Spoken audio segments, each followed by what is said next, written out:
Hello, box breakers. Welcome to the Living Box Free podcast. I'm Becky Ford. And I'm Ashleyne Seitz. And we are excited to have a guest with us today, back by popular demand. We had a guest not too long ago from Whoop that came and joined us just to talk about fitness devices and the impact they can have on your life and your health and your well-being. Today, we're going to get into some more specific information. And specifically, we're going to talk about how do we avoid burnout and how do we truly unlock our potential. We have got Kate Cortellessa with us today. We're so excited. She is the Program Manager of Thought Leadership and Performance Science at Whoop. Kate, welcome. Thank you. I'm so excited to be here. I'm so excited to chat.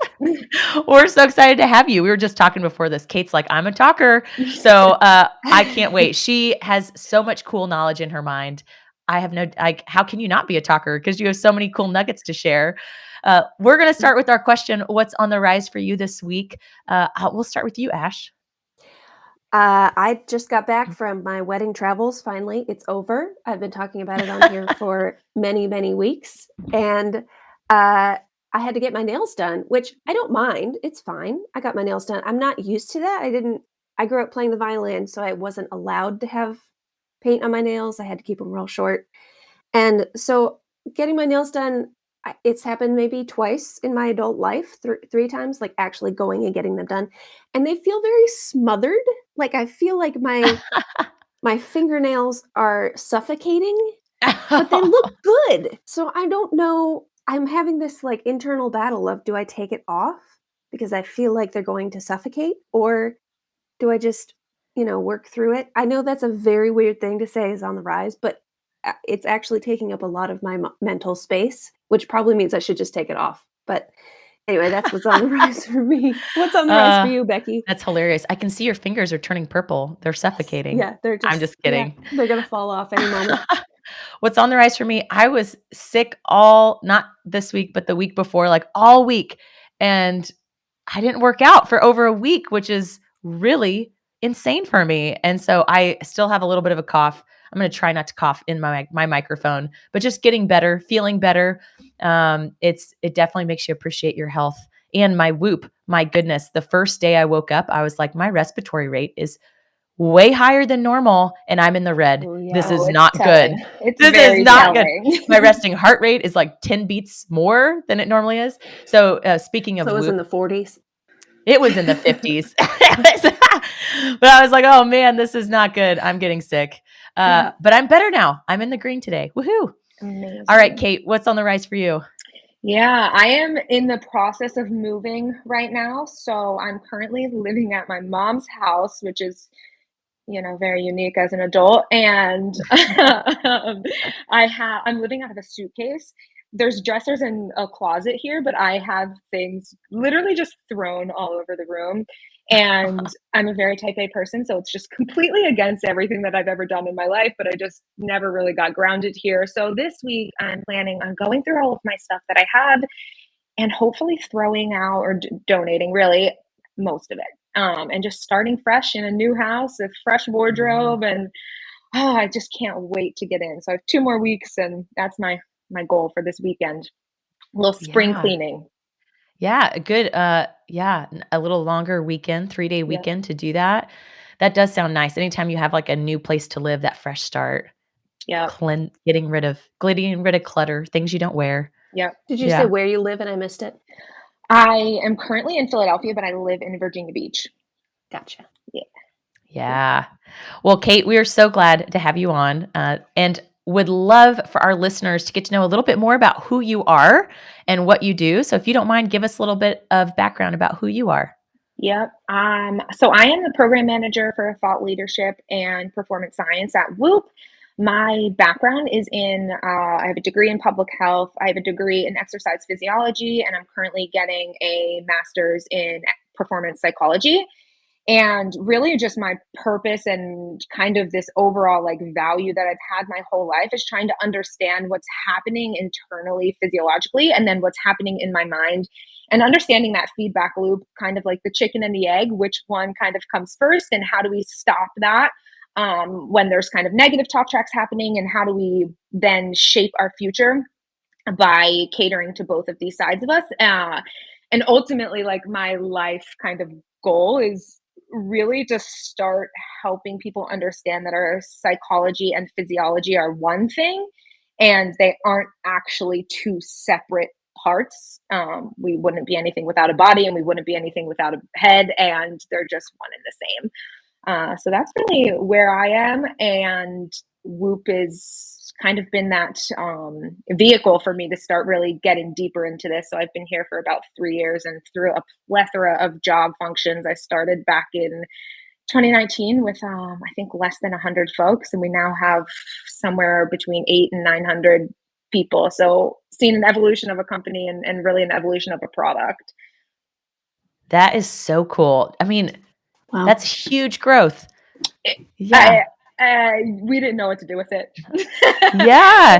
It was so fast, and I mean, I think what happened was people started to understand how much they didn't understand, and how much a wearable can bring forth these insights, and they don't have to go to a doctor, and they actually have the capability of understanding their body far more than they ever did before. And I think there was this stigma that, like, people would be like, well, I understand my body, and don't let a doctor tell me something or whatever it is. And it's like, now we actually have some of that data to back up that statement, and we can make really definitive decisions and really, like, efficacious decisions for ourselves with a wearable device.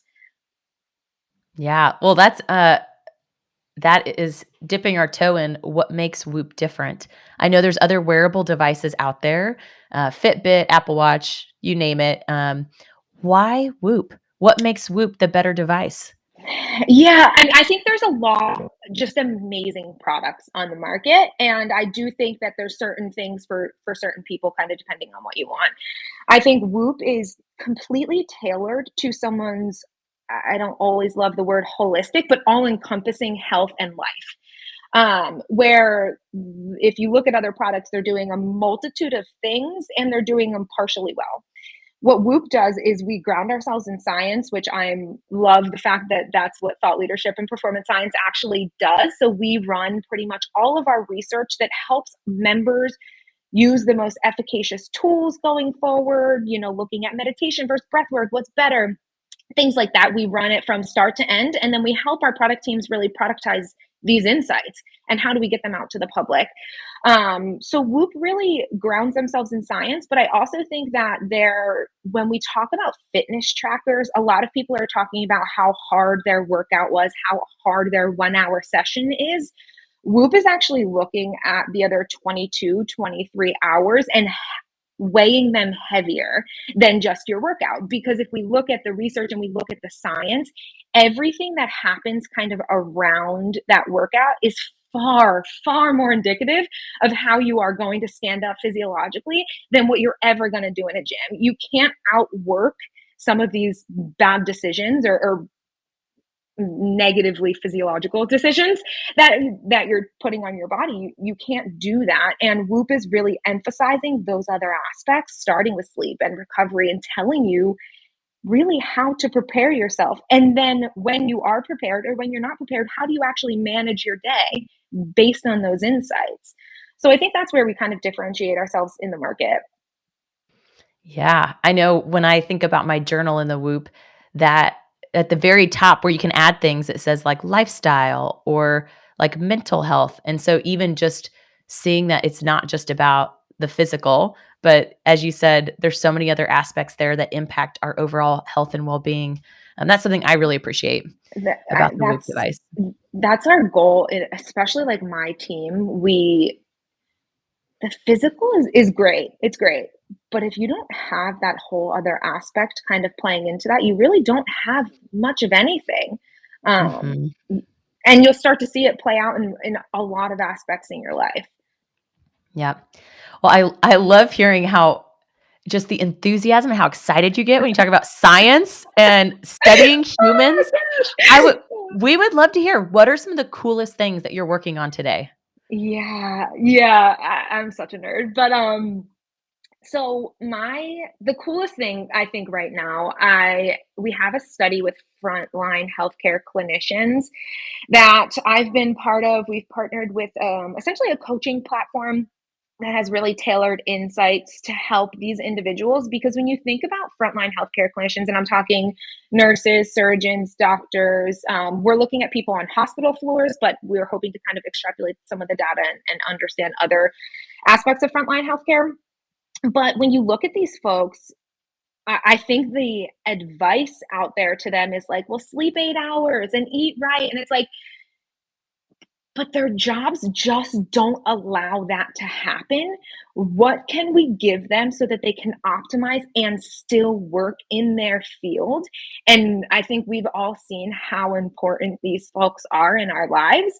So the reason that, I mean, I've always had such an appreciation for frontline healthcare workers, but I think the reason that this really just totally hit home for me, we have this research going at 3 locations, and we went to a location in Texas that's in El Paso, so right on the border of Mexico. Some of these doctors and nurses are working in Mexico and driving over the border and then driving back, and they're working crazy hours. They've seen such a decrease in employment since COVID happened. And we get in the room with them, and I'm telling them about Whoop, and I'm telling them about the research study, and we're presenting on it. And there's just like tears. I'm going to get emotional. Just like tears streaming down these people's face. Like they just have no idea how to help themselves because they're so focused on helping other people. And they're just asking, like, how do I live basically to make myself feel better because I don't feel okay right now? And hopefully the study just helps them. And we're providing really great insights back to them. And we get emails from them all the time, just like thanking us for allowing them to be part of a study. So it's just, I think that's one of the coolest things that I've ever seen happen and play out. And that we see it all the time in research, but if you look in our military and tactical teams, you see that every single day, every day. People just so appreciative of the technology and the insights that they're bringing to their lives.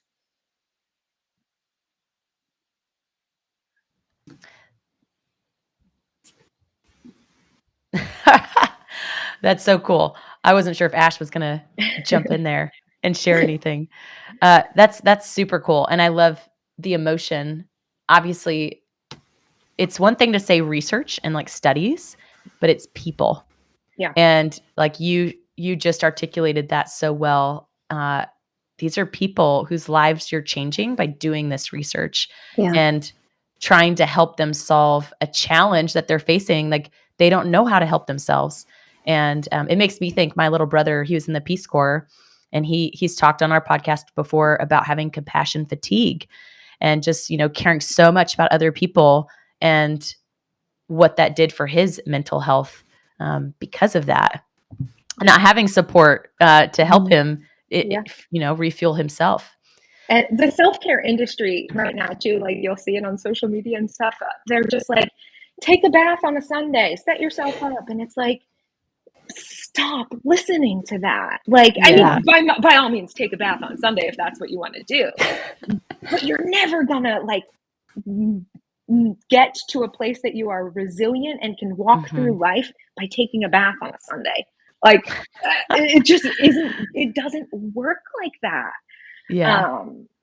So I just think it's truly inspiring. I mean, I love research. I love the nitty gritty part of it. I'm totally a nerd, but I love when we actually get to impact someone's life. Like that's why I do this. That's how this whole thing started for me.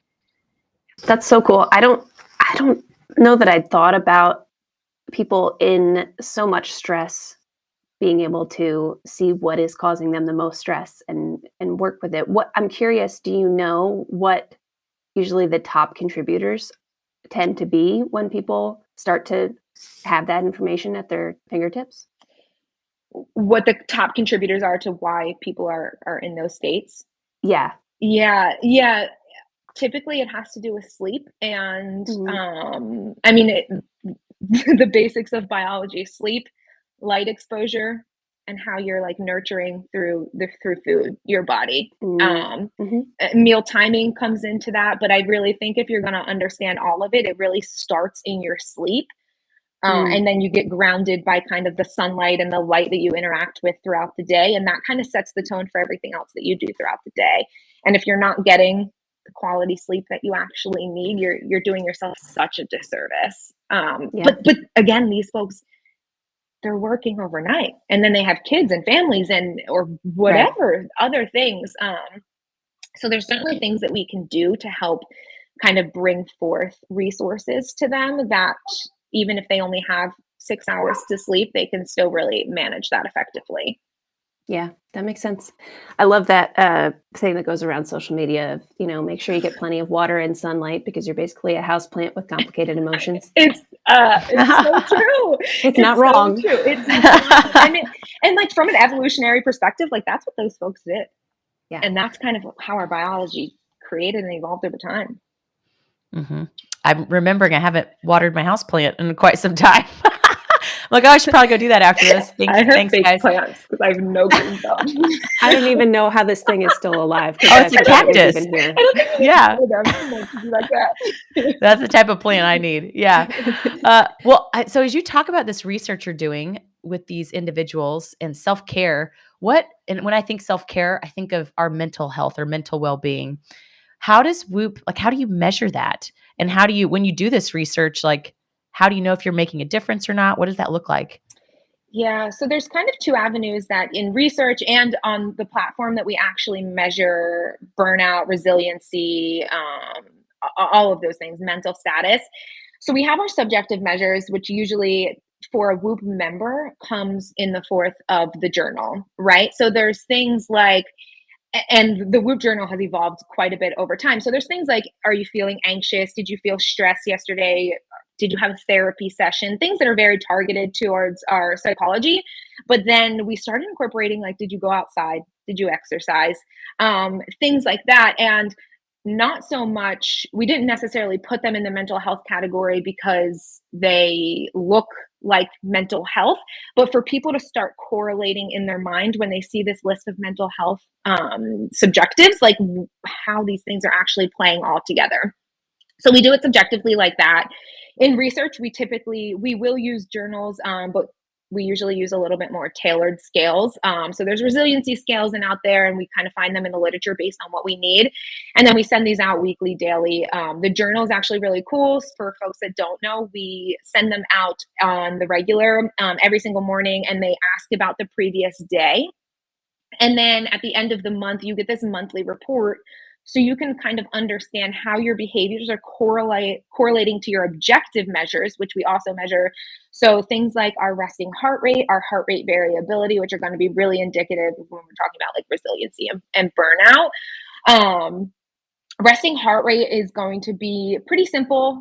It's not actually the most indicative of burnout. Your heart rate variability is going to be the most indicative. And when we talk about burnout, there's kind of like this scale of burnout where you have acute burnout and then like more chronic burnout. And the more chronic you go, the more like anxious, anxiety, depressive symptoms you start to incur. And I'll let a true psychologist talk about those. But you also have acute where it happens regularly. And sometimes that burnout is good. You think about a workout, right? Like you are stretching yourself past the limit and your body is recovering from it. When we talk about burnout, what we're actually talking about is when you don't recover from it, and then it's just accumulating over time. So we measure these objectively, and heart rate variability is going to be that really big predictor. And your heart rate variability in like the most basic terms is just the output of your autonomic nervous system. And so you have your parasympathetic system, which is your rest system, and then your sympathetic system, which is your activation system. And these two things kind of create this output. So you think your heart beats 60 beats per minute. That's not true. 60 beats per minute, and it beats once per minute or once per second. And that there's this like monotone type of signal. The variation that happens in that is actually indicative that your body can respond to kind of any stimulus that's put around you in an effective way. When your heart rate variability starts to decrease, that means that your body has to take a ton of resources to respond to whatever's being put in front of you and whatever's happening. So what you'll see is every single day your heart rate variability will vary. There's a range, right? And we'll use simple numbers, maybe 50 to 80 it might range. And on 50 days, you're really, or on 80 days, you're really primed. And on 50 days, you're not as primed, you're not as ready, your body's not as adaptive to your environment. But what happens when you start getting in these states is that range starts to decrease. And you'll typically see this, any sort of physiological changes take somewhere from like 60 to 90 days to really see. So if you're sitting there looking at Whoop data or whatever data you have in front of you and you're like, well, my heart rate variability went down this week, that's okay. Like, you don't have to necessarily be alarmed at that. But this is why we send these monthly reports and yearly reports, is because how did this transpire over time? And then you can correlate them back to things that were happening in your life. So, for instance, my heart rate variability right now is decreasing because of my move. Once I get reacclimated to an environment, I have a lot going on and trying to re-understand myself in a completely new city that I haven't been in a while. And then knowing that I'm moving, my heart rate variability is going to be decreased. It's okay. That doesn't necessarily mean I'm burnt down. It means that my body is just responding to all of the demands on it. So that's pretty much how Whoop will measure it. And you'll start to see these trends within yourself. You can look at week over week trends, but I think what's really more indicative is going to be looking at month over month or yearly, what's happening. You answered a question before I even got to ask it, because you talked about how HRV is a big indicator of burnout, of measurement, and you described what that is. One just little tiny question, because I get asked this all the time. Are your HRV, because I know it can vary quite a bit. Some people are like 20, some people are 195. How much of that, I know, like age, gender, physical activity, how much of it's genetic? Or is it really more of your like environment and what you do? Yeah, so I'm definitely not a geneticist, but I would say that probably only like max 15 to 20%. Okay. But you also have this pretty great ability to express genes, and I'm not going to get too deep into this, but express genes based off of your behaviors, right? So you might have a gene that limits your HRV, but you also have the behavior that tells your genes when or when not to express themselves by your Yeah. lifestyle. So that's a whole different path, but I think it's only 10 to 20% unless you start doing the other things, and then your genes can certainly take over and you can see that affect 80%. But I think your lifestyle and your behaviors can definitely dictate that back down. Can we come back and do another podcast just about that? Because that sounds fascinating. I am knee deep in all of like genetics research, but I don't understand the genetics aspect whatsoever. Yeah. So I read a ton, and then I'm just like Googling, okay, what does this mean? Like, Yeah. how do I find this out?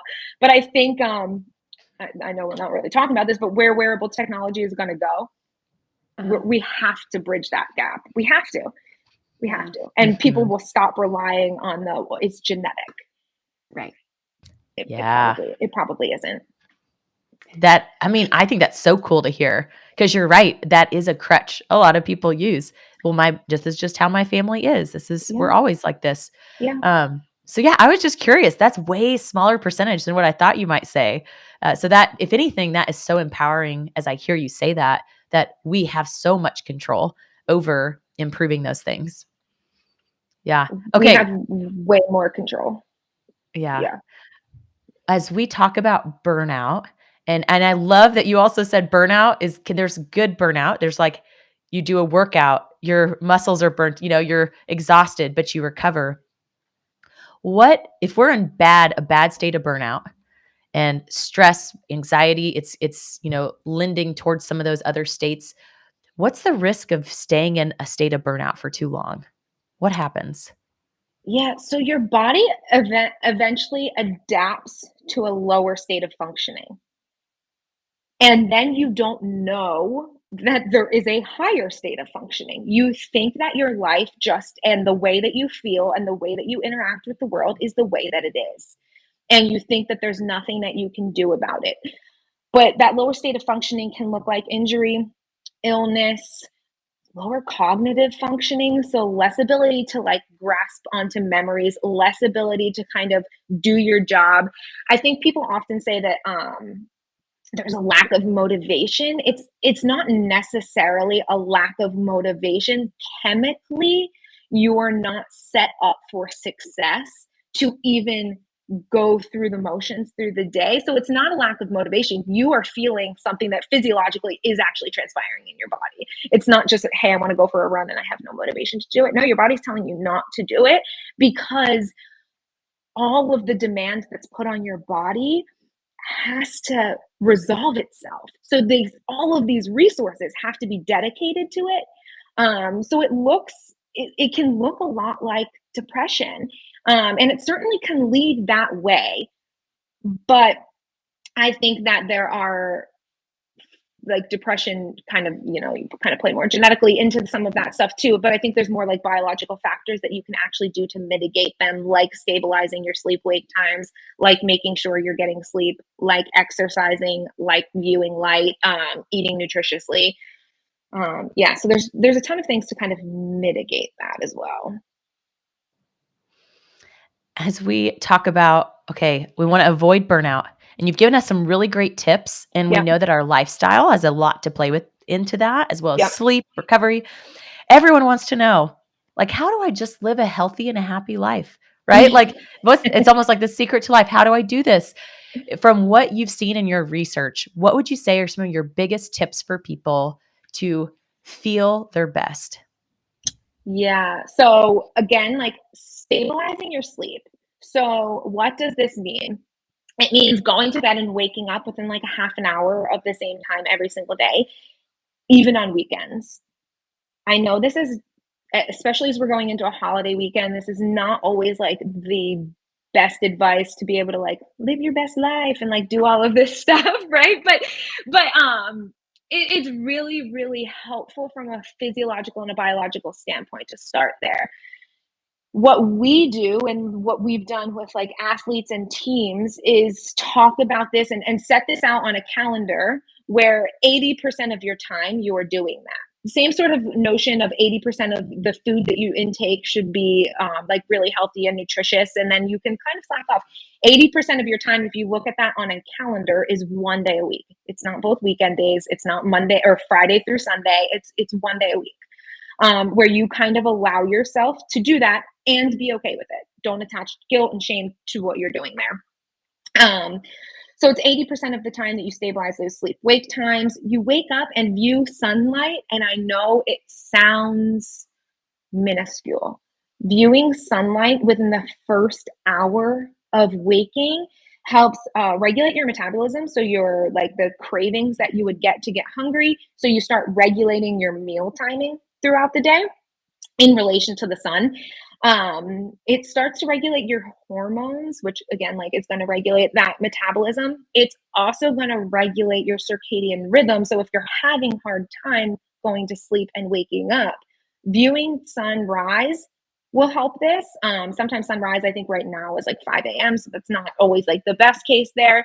But viewing the sunset at night can be really, really helpful in the secretion of melatonin naturally in your body without actually having to take a pill. So you view the sunset at night, and that actually triggers your body to go into a low and slow mode. And then just trying to avoid meals before bed. So that your body doesn't have to work really hard at the first part of your sleep to metabolize before it can even rest and recover. The other thing would be avoiding screens and blue light. I know the world we live in, avoiding screens and blue light blocker glasses only during the night. Don't, from like 7:30, 8 p.m. on, depending on when you go to bed, is really, really crucial. If you start wearing blue light blocker glasses in the middle of the day, you're actually not allowing the light to come in. Blue light is a state of, or helps you create a state of alertness. So you don't want that to happen throughout the day. You can also do things just really to stabilize all of these things by like going out in the middle of the day. And I do this a lot where I just go out in my backyard and I just do a huge panoramic vision of kind of what's happening, it essentially what it does is when you are stressed, you are very focused and narrowly focused on one subject. When you go in panoramic vision, it helps reduce that stress from you without even doing much of anything, right? The other things to do, obviously, like eat really nutritiously and then mitigate stress throughout the day. And not all stress is bad stress, but trying to mitigate some of the bad stress. And my suggestion here is breath work. What we've learned is meditation is really non-prescriptive and it's a practice. It's something that takes years and years to get really good at. So when you actually get good at it, it's very, very helpful. But that whole process doesn't do anything in real time to help mitigate some of these stress factors. Breath work, on the other hand, is very helpful and the only thing that actually has been scientifically proven to decrease stress in real time. So the simplest thing that if you take anything away from breath work, just make your exhale longer than your inhale. That's it. And you can do this on phone calls. Becky, we did this on your phone call where we just had your whole group and they got to just practice it on just, spewing away, talking backs, and they just got to focus on their breath. And you can implement that in every single thing. So when we lead meetings, when my team leads meetings, we talk about this all the time. We say it at the front of the hour, we say it half hour in, like, are you guys still doing this? But it really only takes about 5 minutes per day to start decreasing stress, and you'll start to see your HRV, your resting heart rate, really respond to those. Wow, that's crazy. It's the thing that I love so much about science and the thing that I love so much about what we're doing and what we're trying to put out in the world is that we don't have to eat chicken and rice and run 12 miles every day and do all of this stuff. And by all means, again, like the bath, if you want to do that, do it. But there's also very small little segments of time that you can create like stillness essentially in your body and activate your parasympathetic system, which is that rest and relaxation system, in a really, really like cognitive and decisive way that changes the rest of how you kind of show up in the world. That's very cool. I definitely, for me, the breath work's something I could definitely work on. But some really good tips in there and some simple ones like sunlight and light exposure. We do have I think I told you this at the beginning. We do have a few listeners who I would categorize as superstars, and they are like on point with their nutrition. They're on point with exercise, their sleep consistency. For those individuals who want to know, how do I continue to unlock my potential? What would be your additional tips for them? Yeah. So I think there's certainly like the lifestyle that we think that we should live, and people that do it very healthily. But I think what sometimes the missing part of that is the value relationship to what you're doing. So something that I do on usually a yearly or twice a year basis is create just like an identity chart, a pie chart, where I kind of dictate who I am and how I want to be. And sometimes this is 2 pie charts where it's who I am and then how I want to be.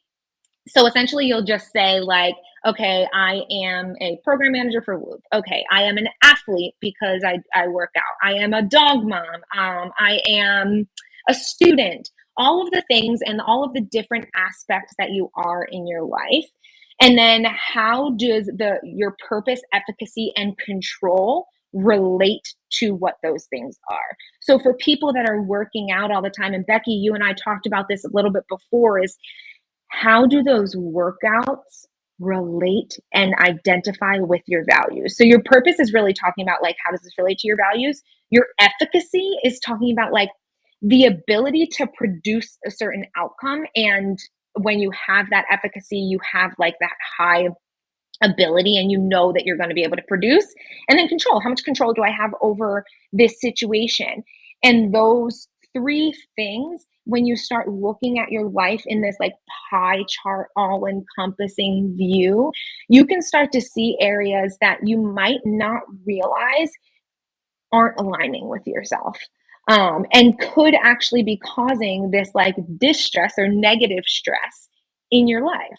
So for me, I mean, we were talking about this before. In this transition period, as I'm moving, I'm doing a bodybuilding workout. I'm typically like a CrossFitter, Olympic lifter type of person, and that's kind of where I love to be. Bodybuilding for me right now is just kind of by the resources that I have.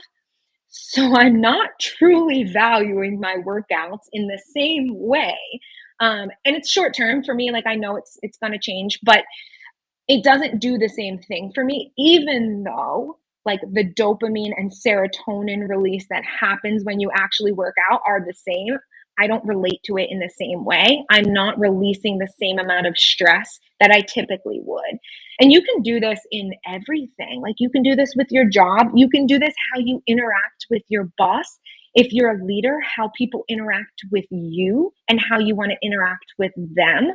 And really defining how you want to be as a leader, how you want to be in this aspect of your life, what makes sense to you, what feels right for you. And this is just a really great way to kind of do that. So purpose, efficacy, and control, and put that all into a pie chart and really just start to dig into some of these things. I think it's like very, very enlightening. I do it once a year, usually around January when we start making goals and people are talking about goals, but I think it just really realigns me. But I also think that you could probably do it twice a year and really benefit from that as well. We love exercises, and not just physical, but I love that you gave us like a personal reflection exercise to do. So I highly encourage our listeners. That's an awesome idea. You don't have to wait for January. You should Nope. go do that now. Yeah. Yeah. I love that exercise. So thank you for sharing that with us. Yeah, of course. As we get ready to close up here, what additional resources or, hey, go follow this, anything out there you want to share with our listeners? Yeah, I mean, I bet a lot of people probably are listening to the Huberman podcast. If you don't, I highly recommend Huberman podcast. But there's a few books, I actually wrote these down, that I think are really, really helpful in understanding just evolutionary health. One of them is What is Health by Peter Sterling. It really helps understand health from an evolutionary perspective and very basics of biology. Some of these like sleep, light, circadian alignment type of things that I've talked about. How Not to Die, if anyone's kind of wants to understand eating and nutritious foods. The thing I'll suggest, or the thing I'll kind of tell about that is it's promoting a plant-based lifestyle. It doesn't necessarily promote veganism or vegetarianism, but just know if you're going to get into that, it could be something that kind of skews away from, like, again, your purpose, efficacy, and control, what you value in your life. The other ones, The Body Keeps the Score. That's the last book that I would suggest. And it is mind-blowing. And back to the genetics conversation, it's kind of like the genetic expression based on how you're interpreting like your life events. And I listen to that on Audible. It gets a little sciencey, but if you're a nerd, go for it. I love it. That's awesome. Thank you for sharing those resources. I've had several people in my life tell me I should read the Body Keeps the Score book, and I'm like, I kind of been waiting until I'm at a mental place where I can soak it all in, but I probably just need to dive into it. It's a lot. I think I read it twice through, and then I listened to it on Audible. I mean, there's so many nuggets, and they throw research and science out at you that's in a book format. There's a lot of information there. Yeah. So it's super helpful. It's fascinating stuff. Wow. Well, this conversation has been fascinating. I feel like I'm taking away the emphasis on how much control I do have. I think I can fall into this victim mentality without even realizing it, of I'm a victim of, how much I have to work and what my work life is like. And if I'm super tired and I can't do a good workout, or, I mean, I didn't go to the gym yesterday because I hadn't really slept in about a week. And so, how much is that actually helping me, and wanting to think about that. So I love what you brought to the table today about what we can control, what how we can avoid burnout or extended burnout. So thanks so much for joining us. Thanks for bringing your wisdom onto the podcast. It's been really Yeah, fun. of course, I'd love to share, everything that I know. I just wanna spew it at the world, anyone that'll listen. Awesome. Well, maybe we'll have you back someday and you can share more of your wisdom, spew it more of it at us. But it's been so fun. So thanks for joining us. Yep. All right, we'll talk to you next time. Bye. Becky, before I stop the recording, Yes. can you introduce her name again and say it right this time? Did I say it wrong? Yeah. Cortellessa? Cortellessa. Cortellessa. Dang it. So Okay. just say Yep. we've got Kate Cortellessa with Okay. us today. We're Perfect. so excited. All right. We have got Kate Cortellessa with us today. We're so excited. She is the program manager of thought leadership and performance science at Whoop.